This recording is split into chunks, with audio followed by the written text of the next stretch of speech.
কৈলাসহর সমরুরপাড় এলাকায় ডাকঘরের মাধ্যমে পাচার হচ্ছে জাল নোট।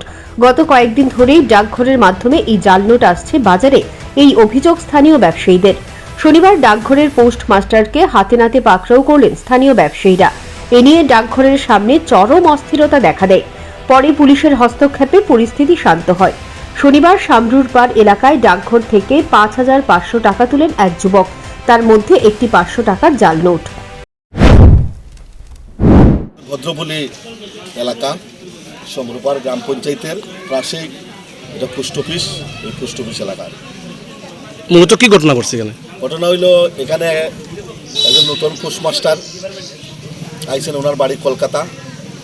প্রায় দিন ভটবাজারে মানুষ টাকা তুলিয়া নেয়, এখান থেকে ম্যাক্সিমাম 500 টাকা নোট, জাল নোট পাওয়া যায় বাজারে। আমরা জানি না ভটবাজার থেকে খালি জাল নোট পাওয়া যায়। আজ থেকে 2 দিন আগে একটা মহিলা এখানে আইছে, তাইনেরও এবার 2টা জাল নোট তাইনে দিছে। এখানে আসার পর তাইনে অস্বীকার করে।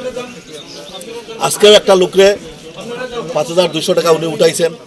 উঠানোর পরে এই লোকটা থানে জিগাইছে বলে, দাদা এই নোটটা তো একটা জাল নোট, তাই না উল্টা ছেলেটারে ধমকাইছে।